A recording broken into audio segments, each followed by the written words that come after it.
राज्यातील काही भागामध्ये 29 जुलै दरम्यान हलका आणि मध्यम स्वरूपाचा पाऊस पडण्याचा अंदाज आहे। मुंबई, कोकण, गोवा आणि घाटमाथ्यावरती पावसाचा अंदाज, तर विदर्भात मात्र मुसळधार पावसाची शक्यता आहे। साताऱ्यातील कण्हेर धरण 93% भरलं। धरणाचे 4ही दरवाजे उघडले। धरणातून 5000 क्युसेकनं वेण्णा नदीपात्रामध्ये विसर्ग सुरू, तर महाराष्ट्राची भाग्यलक्ष्मी असलेलं कोयना धरण 73 टीएमसी वरती पोहोचलंय। नाशिक शहरासह अहिल्यानगर आणि मराठवाड्याची तहान भागवणाऱ्या गंगापूर धरणातील पाणीसाठा 87%वर। काही दिवसांपूर्वी धरण 97% भरलेलं होतं, मात्र धरणातून पाण्याचा विसर्ग करण्यात आल्यानं साठा कमी झालाय। नाशिकच्या नांदगाव शहरालगत असलेले नाग्या, साक्या आणि माणिकपुंज धरण अद्याप कोरडच। धरणामध्ये केवळ मृत साठा शिल्लक। धरणाच्या पाणलोट क्षेत्रामध्ये समाधानकारक पाऊस झालेला नाही। नाशिकच्या मालेगावमधील गिरणा धरणाच्या पाणी पातळीमध्ये वाढ। धरणात 77.56% पाणीसाठा। खानदेशवासियांना पिण्याच्या पाण्याचा प्रश्न मिटलेला आहे। कळवण, सुरगाणा आणि सटाणा भागामध्ये बरसत असलेल्या पावसामुळे गिरणा आणि मोसम नदीलाही पूर आलाय। नाशिक जिल्ह्यासह गोदावरी नदीच्या पाणलोट क्षेत्रात सुरू असलेल्या पावसाचा जायकवाडी धरणाला लाभ। जायकवाडी धरणातील पाणीसाठा 44.68%वरती। गेल्या 5 दिवसांमध्ये धरणातील पाणीसाठ्यात 12% वाढ झाली आहे। नंदुरबार जिल्ह्यात गेल्या काही दिवसांपासून सुरू असलेल्या रिमझिम पावसामुळे शेतीच्या कामांना वेग। पावसाच्या सततच्या सरींमुळे पिकांना जीवदान। मिरचीचे उत्पादन शेतकरी समाधानी झालेत। मिरचीचं उत्पादन वाढणार असल्याची शेतकऱ्यांना अपेक्षा आहे। जम्मू काश्मीरमध्ये पावसाचा कहर सुरूच। पावसामुळे काश्मीरमधील जनजीवन विस्कळीत। शहरातून वाहणाऱ्या चिनाब नदीच्या पाणी पातळीत सातत्यानं वाढ होतीये। नदीकाठी राहणाऱ्या लोकांची चिंता वाढली आहे। जम्मू आणि श्रीनगर महामार्गावरती भूस्खलन। गंगरू परिसरामध्ये डोंगराचा भाग कोसळल्यामुळे महामार्ग ठप्प झालाय। रस्त्यावरती पडलेले दगड आणि माती हटवण्याचं काम सुरू आहे, मात्र पाऊस कायम असल्यामुळे दगड हटवण्याच्या कामामध्ये अडथळा येतोय। श्रीनगरमधून वाहणाऱ्या झेलम नदीच्या पाणी पातळीतही मोठी वाढ झाली आहे, त्यामुळे प्रशासनाची चिंता वाढली। नदीकाठी राहणाऱ्या गावांना पुराचा धोका वाढलाय। नदीकाठी राहणाऱ्या लोकांना सतर्कतेचा इशारा। जम्मू काश्मीरमधील पुंछमध्येही पावसाचा जोर, त्यामुळे नदी नाले तुडुंब भरून वाहत आहेत। नद्यांनी धोक्याची पातळी ओलांडली आहे, त्यामुळे परिसरातील नदीच्या पूर संरक्षक भिंतीचा अधिकाऱ्यांनी पाहणी दौरा केला। त्याबरोबरच सर्व विभागांना सतर्क राहण्याचे आदेशही आहेत।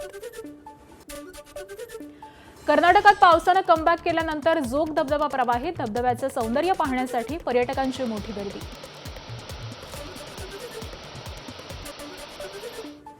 सर्व विरोधी पक्षांनी मनाने एकत्र यावं, खासदार संजय राऊत यांचं आवाहन। मतचोरी, आमदार खासदार फुटी विरोधात विरोधकांनी एकत्र येण्याची गरज, संजय राऊत यांचं मत।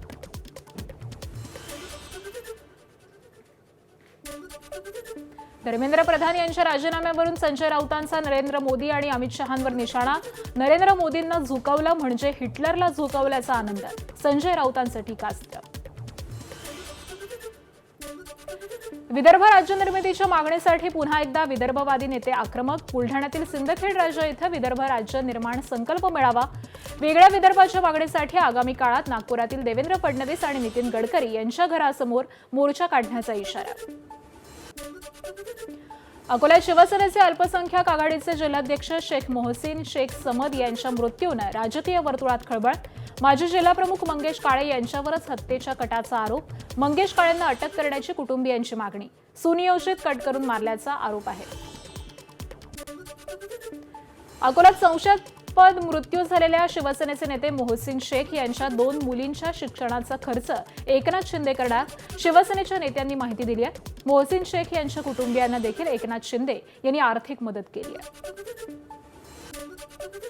भाईंदरचे भाजप नगरसेवक तरुण शर्मा यांचा वादग्रस्त सीसीटीव्ही सोशल मीडियावरती व्हायरल होतोय। तरुण शर्मा एका महिलेच्या घरात जात असतानाचा सीसीटीव्ही आहे। संबंधित महिलेची अमित झा यांच्या विरोधात तक्रार। बदनाम करण्यासाठी व्हिडिओ व्हायरल केल्याचा भाजपचा आरोप। भिवंडीत काँग्रेस उपमहापौर तारिक मोमीन यांच्या जात प्रमाणपत्रास इस्माईल रंगेरेज यांचा विरोध। जात पडताळणी समितीसमोर पुरावे सादर केलेत। उपमहापौर तारिक मोमीन यांच्या नगरसेवक पदावरील टांगती तलवार कायम आहे। नाशिकच्या मालेगावात एमआयएम इस्लाम पार्टीची बैठक। बीएलओ काम करण्यास टाळाटाळ करत असल्याचा आरोप, प्रांताधिकारी अप्पर पोलीस अधीक्षक यांना निवेदन, तर काम व्यवस्थित न केल्यास 29 जुलैला आंदोलन करण्याचा इशारा. अकोला जिल्ह्यातील बाळापूरमध्ये अत्याचार झालेल्या पीडित मुलीचा उपचारादरम्यान मृत्यू, आरोपी पोलीस कर्मचारी पवन वडगावेला अटक करण्याची मागणी आंदोलनाद्वारे केली आहे. लग्नाचा आमिष देऊन आरोपीनं मुलीवरती अत्याचार केल्याचं तपासातून उघड झालंय. आरोपी हा मुलीच्या घरी भाड्यानं राहत होता. रायगडच्या माणगाव तालुक्यामध्ये आदिवासी वाडीतून पतीचा पत्नीवरती कोयत्यानं हल्ला, दारू पिऊन घरी आल्याचं जाब विचारल्यामुळे पतीनं हल्ला केलाय. हल्ल्यामध्ये पत्नीच्या हाताचा पंजा तुटलाय. आरोपीला पोलिसांनी अटक केली आहे. मुंबई विमानतळावरती 23,63,00,000चं सोनं जप्त, 15 किलो 76 ग्राम सोनं तस्करी प्रकरणी 8 जणांना अटक झाली आहे. ठाण्यातील घोडबंदर रोडवरील दोस्ती इम्पेरिया कंटेनरचा अपघात, मेट्रोसाठी खोदण्यात आलेल्या खड्ड्यामध्ये पडून अपघात, कंटेनरमध्ये अडकलेल्या चालकाला बाहेर काढण्यात यश आलंय. वाशिमच्या शिरपूर जैन गावामध्ये दुकानांना आग, 3 ते 4 दुकानं जळून खाक झाली आहेत. दुकान मालकाचं आर्थिक नुकसान. आग कशामुळे लागली याचं कारण मात्र अद्यापही अस्पष्ट आहे. धाराशिव जिल्ह्यातील जिल्हा परिषदेतील मोडकळीला आलेल्या शाळांचा प्रश्न ऐरणीवर, जिल्ह्याभरामधून 200हून अधिक वर्गखोल्या मोडकळीला. तुळजापुरातील वाणेगाव इथल्या प्राथमिक शाळेमध्ये केंद्रातही शाळा भरते आणि शाळा बांधून देण्याची विद्यार्थ्यांची मागणी आहे. अहिल्यानगरच्या जिल्हा प्राथमिक शिक्षक सहकारी बँकेच्या विश्वस्त मंडळाचा मनमानी कारभार, त्या विरोधामध्ये सभासदांनी उपोषण सुरू केलं. शिक्षक बँकेच्या मुख्य शाखेसमोर सभासदांचं उपोषण. नियम न पाळता केलेली भरती रद्द करण्याची मागणी. नाशिक जिल्ह्यात रात्री भूकंपाचे सौम्य धक्के, जिल्ह्यामधील कळवण तालुक्यामधल्या दळवट इथं जाणवलेत भूकंपाचे धक्के. त्यानंतर सराड, चिखली आणि बोरगाव परिसरामध्ये भूकंपाचे सौम्य धक्के जाणवले.